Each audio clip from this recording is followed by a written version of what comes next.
Welcome to our exclusive hybrid webinar featuring LumenRadio, a trailblazer in the wireless building automation technology. Whether you choose to join us online or in person at the local branches, this session will give you a deep dive into how LumenRadio's innovative wireless BACnet and Modbus solutions are revolutionizing the way we think about our buildings. During the session, you'll discover how their cutting-edge technology and streamlining installations reduce cost and enhancing system reliability. Our expert presenters, Maj and Carl, will cover everything from the practical applications of wireless systems in both new buildings and retrofit buildings. Please welcome Maj and Carl. Thank you, Randall, for that lovely presentation and introduction. I'm very glad to have all of you here, and especially glad to see the Dallas branch is going strong with the camera on. I mean, during this webinar, feel free to ask your questions in the chat, or if you want to unmute and just ask the question out loud. The presentation is around 30 minutes, and then we have some room for questions as well along the way.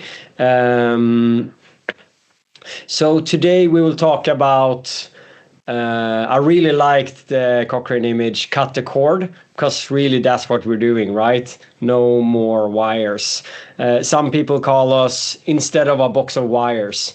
But really what I want to emphasize is we want to enable you in the field to make wireless control your superpower. This is not about making yet another dashboard. This is not about making a SaaS solution that looks beautiful on a dashboard. This is everyday hard work making your life easier in the field. When it's 110 Fahrenheit or 32 Fahrenheit in Dallas, it doesn't matter. It's painful being on that roof any day. So we will highlight when and how wireless is a good option, because it's not always, right? What challenges do we face within the building automation space 2025? Some cost calculation, just an easy, rough ballpark figure. Where do you save the money actually? And then reliability. Why do we come here and claim we have some revolutionary technology? Is that just fancy words, or where does it come from? And then at the end, we will elaborate a bit about a checklist, what to think about with your first projects. And that goes also without saying, we are working closely together with the Cochrane team. Myself and Maj have educated them both inside, outside sales for line cards and, the SKUs, but also the entire tech team, so they can help you get started as well. And we are here along the way, all the way to the first install. So how does wireless BACnet work? It's very simple. We replace the MSTP cable. Nothing more, nothing less. That's our promise. It comes in two different form factors and in two different software SKUs, you could call it. So one form factor is called the wall mount, and the other form factor is called the DIN rail. And yeah, it's pretty self-explanatory, right? One you put on a wall and one you put in a DIN rail cabinet. The one with the DIN rail cabinet have a replaceable antenna. So you can put an puck antenna outside of your electric cabinet if you have a rooftop unit, for example, or it could be that you want a stronger antenna that goes longer over a campus, and we have an outdoor kit, you could call it, basically, to put it outside if you don't have your own electric cabinet. The Pro version can manage up to 4 BACnet MSTP nodes per wireless point. So basically, if you have 4 room controllers or 4 VAVs very close to each other and you feel comfortable pulling those wires, you could pull those 4 together on a daisy chain to that Pro unit, while the normal nodes can act as a gateway or a node to a single BACnet MSTP device. And just to make it more graspable, because sometimes it's hard to understand, what do we really do? I like to take the example of Johnson, right? So I call this how to make FX wireless. It's very simple. You have your FXJs, you have your TEC 300s, and you have your FX VAVs, right? It's nothing more than that. And FC bus is where you hook up our devices. Nothing more, nothing less than that. And here you see both the wall mount connected directly to a VAV and a wall mount pro connected to 4 TEC300s. So that's really simple as it is. And it's really a plug and play solution. You do not have to reprogram Niagara. You don't even see our devices in Niagara, which might feel a bit scary in the beginning, right? So that's why we also have developed a Bluetooth app, which you can see in real time how the wireless network is behaving. And don't worry, we're not a SaaS company, right? We don't charge you for the app. The app is included. We are literally the cable replacement. So you replace the cable with our technology, and our technology should enable you feeling safe having this solution. And, you know, just to give you another look how it could look in a very, you know, small retail space, it could look something like this. You have your fan coil units connected to an TC300. You have your ECIO on the roof. You definitely don't want to do the Wi-Fi in that building for whatever reason you're doing. It's a very simple solution, hooking up the wireless BACnet DIN rail next to an ECIO.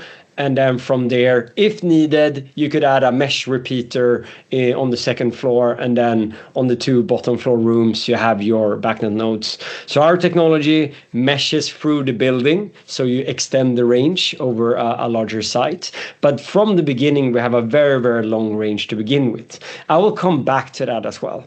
But this is just another way of explaining what we do. Just to give you the Honeywell flavor as well, because I don't know who you are and what you prefer. I work with all colors as long as it's BACnet, right? So if you rather are red instead of white, this is how that setup would look like, right? You have an optimizer on the roof. You have your new TC300s coming in, because the TC500 might be very expensive and you might for some reason don't be allowed to use Wi-Fi. Then this combination is probably same price or cheaper than the TC500. So this could be a very, very easy setup for you to get going if you're a Honeywell person. So that was just to show you how our stuff work, so you get a flavor of what we do. Let's talk about you and your project and how we can help that. I will go through 3 typical examples where we see a lot of benefits using wireless. The first one is the big projects, right? Where you have a university campus, you have a hotel building, you have a big office space, or you have a school which have a lot of rooms, a lot of devices that needs to be equipped. It could also be a hospital as well, right? The second use case, which probably most of you already think about, is the heritage building.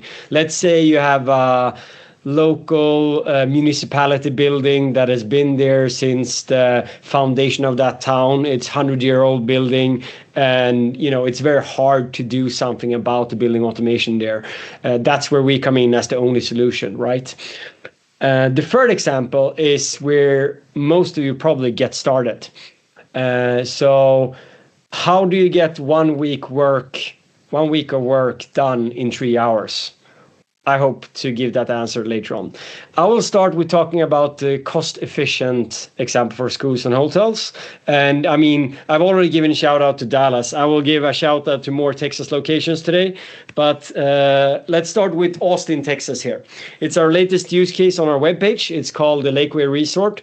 Beautiful luxury hotel there. And why I picked this use case is because it's easy to understand, right? You have a hotel, you have 40 fan coil units across 6 floors, and running wire through this, I would say quite old building anyway, would have cost significant amount of money. So they estimated they would save 90% of the installation cost in this specific use case, compared running wires versus wireless, right?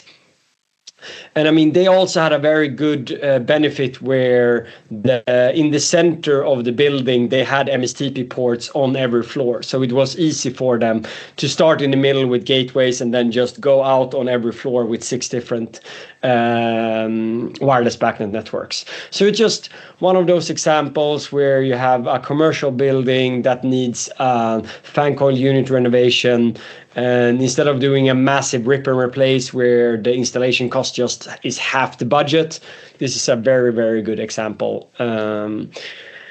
Another example in that area is what I call the school. So this is a school district in Midwest where before they deployed big across all the schools in the district, they always have that pilot school, right? And to convince a chief engineer that this is the right thing to do, you need that pilot school, right?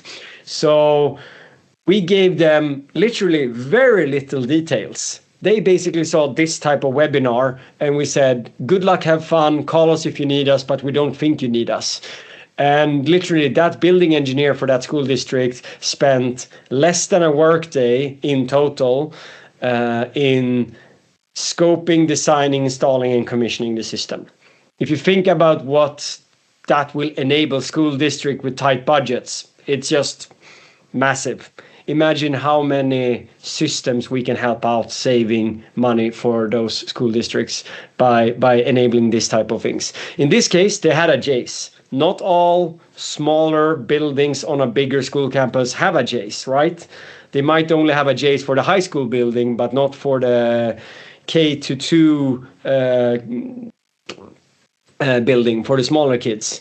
What you can do then is just add a BACnet IP to MSTP router and then have that MSTP wirelessly in that building, because typically you would find an Ethernet port somewhere in that building that could connect to the JACE over BACnet IP. So that's also a very cost-efficient way of plugging more points online to that supervisor in the bigger building on that campus. Moving use case to the heritage buildings, I just wanted to highlight two use cases where, in this case, they were using LoRa sensors for temperature sensors, but those LoRa sensors didn't go anywhere, right? They couldn't do anything with it. They had to connect those LoRa sensors to an actual JACE. So in this case, they selected LoRa gateways that spoke BACnet MSTP, and then we were the BACnet backbone in that building. And why we select this use case is because it's a very big building with very thick walls. It's 2.3 million square feet across 19 floors. So it's a very, very big building, and they had 15 gateways because the LoRa couldn't reach through the building either, right? They had to have many gateways to collect those values.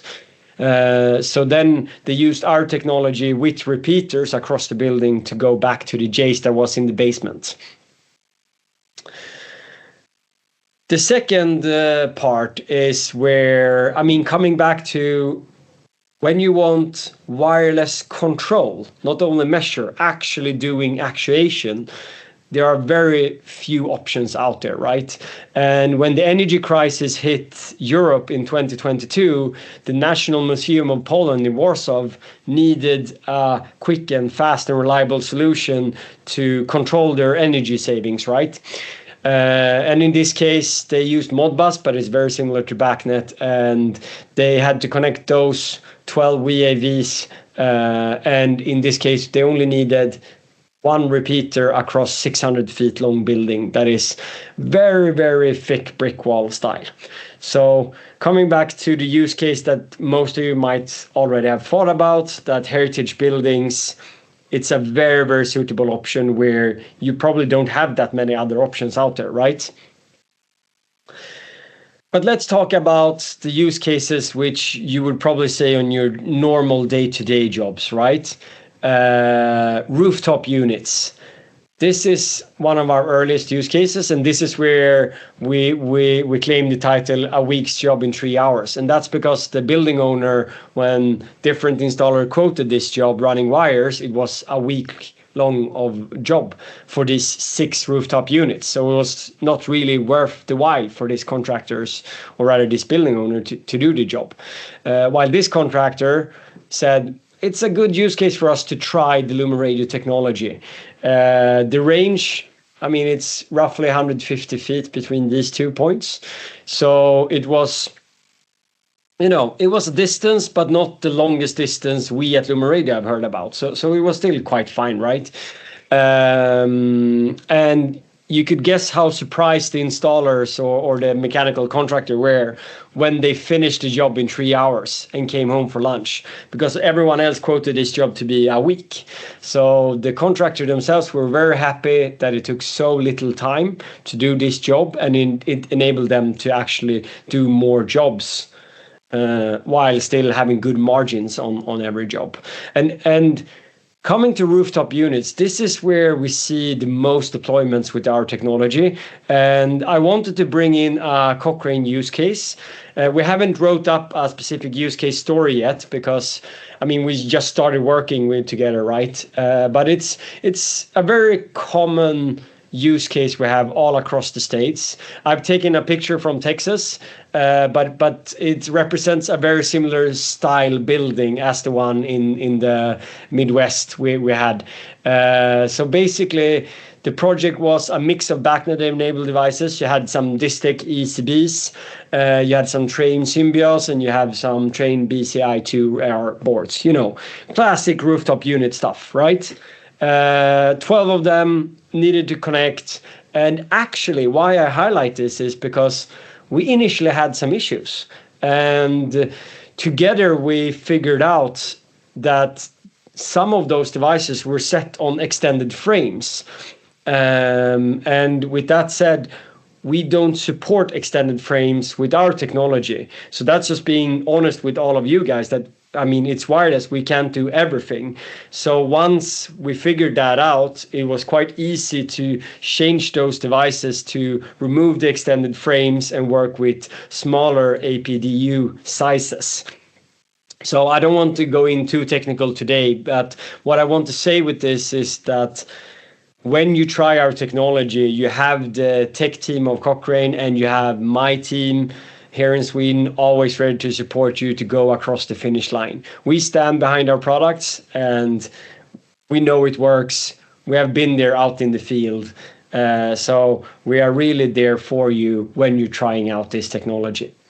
So, and in that sense of transparency, I just want to highlight which limitations we have in our current solution. So one of those things many people ask is like, how many devices can I have on a trunk? And I have a rule of thumb is that if you want 5 seconds of response time, which is the standard Niagara response time for polling, right? You should not have more than 25 BACnet devices on that wireless trunk, because wireless adds dynamic latency. Some of the devices will come in very fast with 50 millisecond latency, but some will be spread across that, the rooftop unit case where you have many mesh hops. So that means that you will have a variable latency and it will be dynamic. So it will change over time. So my rule of thumb is 250 milliseconds delay in response. So depending on how demanding your application is, you could decide how big trunk you want to have, right? So if you only want to pull once every 15 minutes, like the temp sensors in New York, it's fine to have more than 25 devices, but just know the limitations, and then you can design your trunk after. Usually you are rarely having a trunk more than 30 devices anyway. So that's why I think it's a good rule of thumb. As mentioned with the case we had with Cochrane in the Midwest was that the APDU size was set to 1497, which is the extended frames, which is common over BACnet IP. So it's very easy in Niagara, in your J's, just to set a lower APDU size. So it's easy to manage it when you know about it. But if you don't know about it, it can give you some headache in the beginning. Also good to know, if you're doing Johnson SA bus, it's actually BACnet slaves. So we do not replace that slave cable with 15 volts and BACnet slave communication. But we do all BACnet masters. So it has to be a BACnet MSTP master device. And then it's more of a disclaimer than it's a hard no. So we do not support file transfers because we have experienced some people having issues with it. We have some people working fine with Honeywell, in the file transfer space. We have also had people successfully doing it with Distech, with GFX programs. But we also have people having very large GFX files, and they have failed when it's, very unstable wireless network, or rather, it's a very scarce network. The denser network you have, the better network strength you will have, and the better chance of a successful file transfer. But with that said, if you're looking at a normal use case with a rooftop unit and you have a Honeywell optimizers, we have had very little issues at all with them. And as I mentioned, we are here to make your life easier. And one of those things we have done is that we have created a Bluetooth app that can connect to our gateway. So you get a good view of how the wireless networks looks like. The wireless network in our office is quite boring because we have quite good signal strength between everything. But at least you see here how it looks when they are meshing with each other. And as you see, we have many different brands in our office which we test our devices with. And as you see, this is devices I have renamed in the mobile app. So you can actually rename the wireless device according to what you have there. If you want to rename it for the room, or like usually when I get screenshots of this, it says RTU1, RTU2, RTU3, etc., etc. So you know which rooftop unit is connected to which wireless device. And if you tap on them, you will actually see the BACnet MAC ID connected to that wireless device. So it's just to make your life easier and more calmer, and you can sleep at night seeing that everything is as it is. And it's freely available on App Store and Google Play Store. All right. I just want to end the use case section with this image. It's on again, Midwest, I think it's Ohio. It's a normal school district, it's a high school, it's a parking lot. And why I like to add this picture is, it's 550 feet between the school building and the parking lot light. And sorry, I think I have to sneeze. It's okay. It's 550 feet, and it's a very normal use case where people say, can I make LumenRadio work for this use case? And in this case, the Jace was in the basement of that high school building. And then I said, no, not directly from the Jace. You will have to go either outdoors with one mesh node to reach all the way, or you will have to go up to the rooftop. So it's different strategies how you want to play this out, right? And good to why I like to highlight the parking lot is because if you keep it on the ground floor, the LumenRadio devices, they might stop work for a small portion of time when you have a lot of cars parked between the nodes, right? Because metal is the enemy of wireless. So in these parking lot cases, just make sure that the antennas are above the school buses, because then you can freely communicate between the 2 points. And then 550 feet is no issues. Usually we can go up to 1,500 feet with the normal antennas, and then we have an assortment of other antennas that can go longer if needed. So line of sight with nothing in between, we have 1,500 feet. Indoors, I typically say up to 150 feet, but that's again, if you're in the steel city of Pittsburgh, count with a lot less than 150 feet.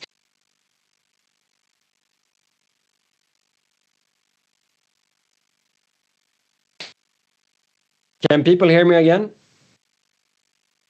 Yeah, I saw I got muted. So and anyway, so this picture is just an intention to give you guys start thinking about which project could be a suitable project to test this technology out. Remote chiller plants, you maybe have a very zone 4G thing going with BACnet IP over Wi-Fi, or some very expensive monthly cost setup on a parking lot or a parking garage, which might be easily replaceable.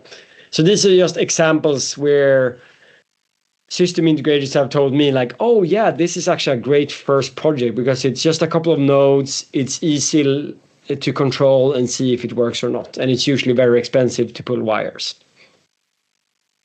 So that was ending the section about use cases. Anyone having any questions for now?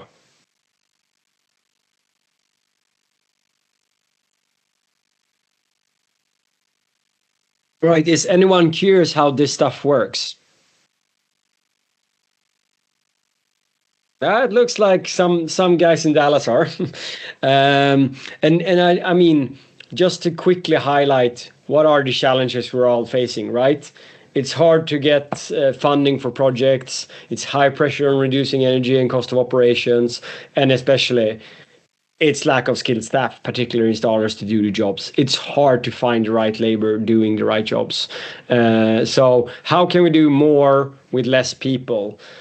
Well, as explained before, you could save up to 70% of the time for the installer. So that means they can do 2 jobs instead of 1 in 1 day. Remember, if any one of you are estimators doing estimations for school districts, hotels, or other type of jobs, save time mapping. Once you understand how you can use our technology, you will end up in a state which a system integrator I talked to called hassle-free quoting. He doesn't have to worry about dynamic labor cost of pulling wires because he don't have to care about lead paint, getting environmental permits and those kind of things, because he can just put our stuff on a wall. He doesn't have to change, drilling through walls or anything like that. It's very easy. You don't have to involve other electricians if you already have 24 volts available. So it's very easy to estimate jobs. And then again, coming back to system integrators, it's a flexible commission, faster troubleshooting, easable handoff, and you could scale over time. You could start with the first 3 rooftop units and then add more as you go. You don't have to do everything at once. And then, of course, for the property owners, you could finally enable smaller sites because you can have that MSTP to IP router and then hook that up to the network. This I've already talked about many times. Parts cost go up a bit, but the labor cost go down significantly on the jobs. And we typically see that when you have a rip and replace job, which represents 1/4 of the job, 1/3 of the job, maybe half of the job, just installers pulling wires, this is where this sweet spot really comes in, right?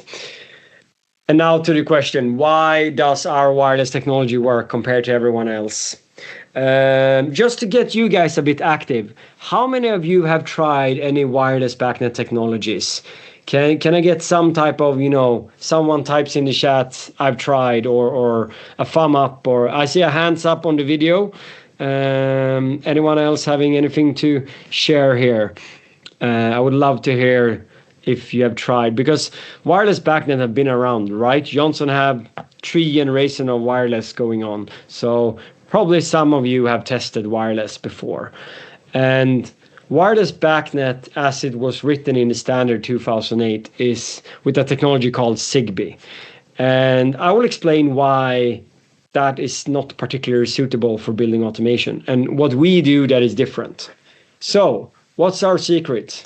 And I will start in a completely different space, right?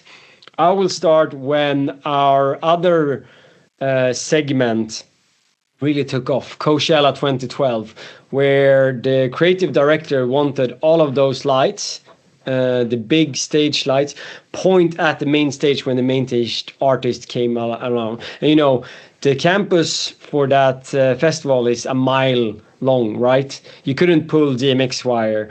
And our founder said, no problem, we will solve this wirelessly. And then Coachella came to us and said, well, hey, wait, AT&T is handing out free Wi-Fi. And then AT&T came to us and said, we will sue you if you destroy our Wi-Fi. And our founder said, no problem, we will make this work.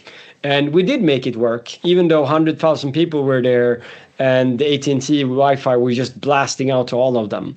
Thank you, Mike, in the chat to highlight that, yes, you have tried with no success ever. I hope you will have better success with us. So what is our secret sauce? Why did it work in Coachella 2012?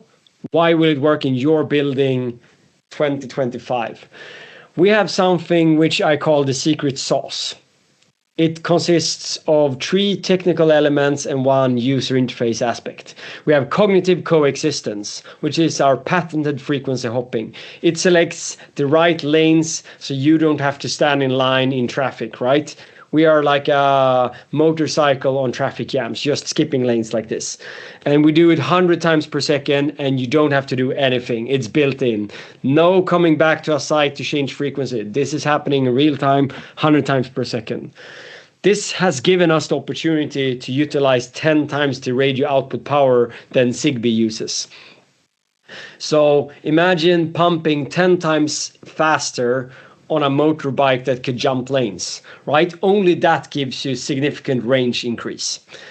On top of that, we have added meshing. So each node can jump between each other, so you can actually get a campus across or a building across because they help each other. The more nodes you have, the stronger the mesh, the better the network is.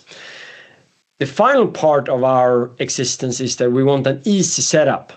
You should not have to involve IT. No SSIDs, no Wi-Fi hassle, no passwords, no nothing like that.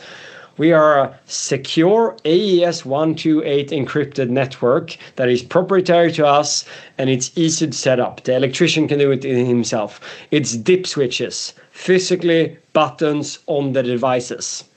You can use our Bluetooth app to confirm the installation, but you don't have to use the Bluetooth app. It is hard, cold dip switches, nothing more, nothing less. That's what we have experienced. It's easy to get going. And just to explain why our patent works so good compared to Zigbee, this is an image I really like because it explains the 2.4 gigahertz spectrum in a good sense. Here you see the orange bars is the Wi-Fi channels you typically see in an office building or a retail store or whatever. The green ones is the current selection. Remember, these are changed 100 times per second just to find the right lanes. And then you see the small dark red area here. Those are the Zigbee channels. Zigbee have 16 out of 80 channels available. And imagine having to go back and change them over and over again. It's very cumbersome, and I know a lot of you have had pain doing that. So that's just explaining what our patent does and why it's so reliable. And as mentioned before, we're adding mesh on top of that. So that means the VAVs can jump from each other to each other back and forth. And if one of them have a power outage for some reason, the others take over. So if one goes down, the other take over. So you don't really have to do anything with that, so to say. And just a shameless plug, our technology is built into many OEMs. Some of you might have heard about Honeywell Connected Power that launched last year. That is LumenRadio's wireless mesh technology built into it. Prolon Tricon, same thing. So if you don't trust us and you trust them, they have selected to trust us. In short, we replaced the MSTP cable, and I think my half hour is long due before. I think we're doing good. It's 16:35 here in Sweden, so I would say it's a very good time to open up for some more questions or comments.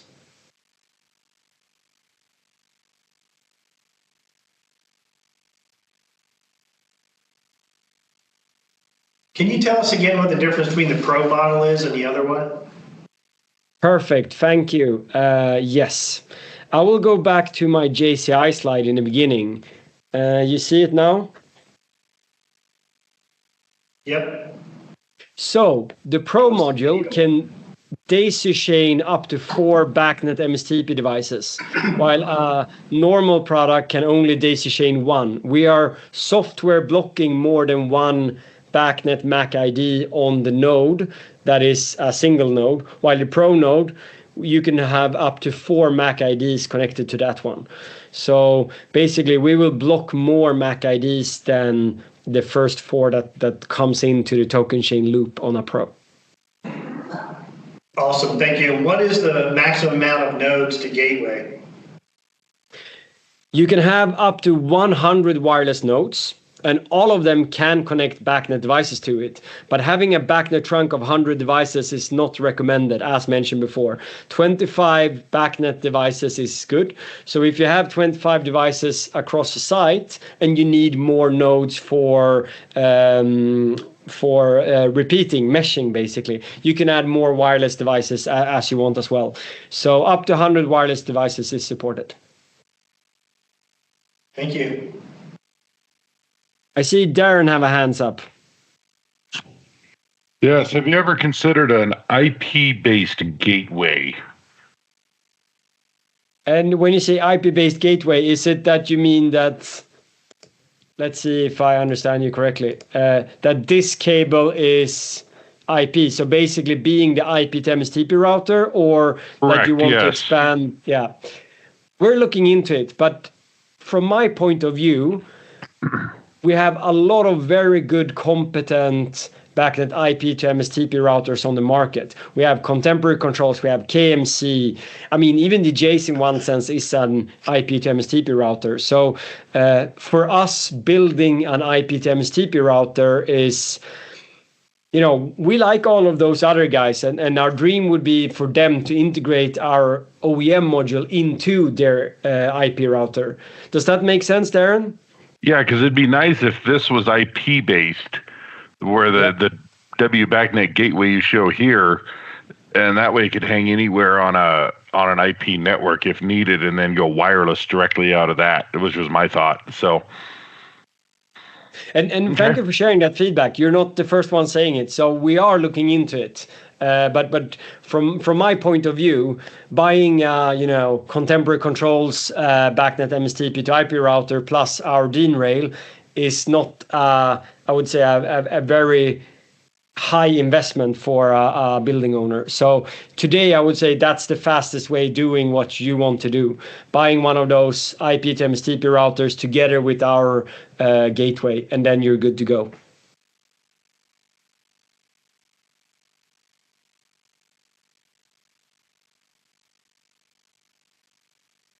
Mike makes a good point in the chat about Zigbee. Maybe you can mention, Carl, the difference between us and Zigbee and how we approach installing it in the building or using it in the building.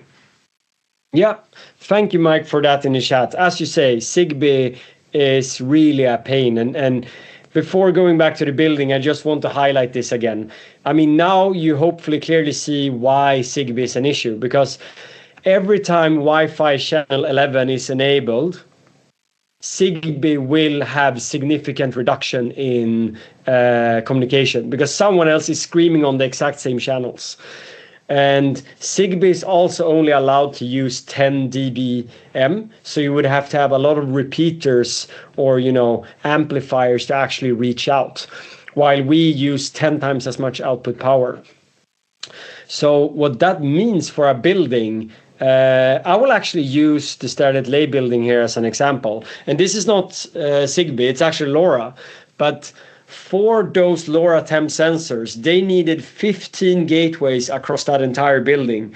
Each of those LoRa gateways cannot mesh with each other. They are only hearing the closest LoRa sensors to them because they don't mesh. They hear only the closest guys next to them. So that means you would have to bridge all of them into a single Jace. And I think that's what we are standing out in terms of wireless technology, that we do not only have a very reliable patented solution, but we also mesh across an entire building. So you don't have to build multiple networks if you don't want to. Remember, the hotel in Texas, just to highlight that, they had 40 FCUs and they want, fast response. So they split the network up into 6 trunks. So it's all dependent on how your building look like and how your design for that building will look like. If you want 6 trunks on a Jace, you should do 6 wireless networks on that Jace. While if you want one single network for all temp sensors to come in on one trunk, you could do that as well.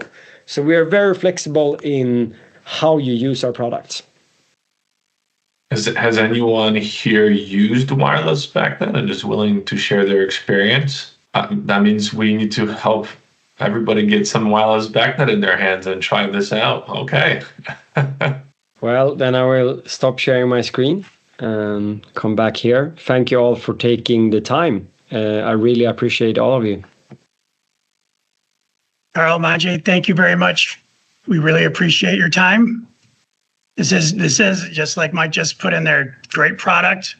I think really people just need to go out there and find the right application for it. I think there's a lot of places where a lot of our customers were really scared to really dive into those type of applications, and I think this is a perfect fit for it. So I agree. Thank you very much. Take care, guys. Bye-bye. I wish you all a great day. Take care. Bye.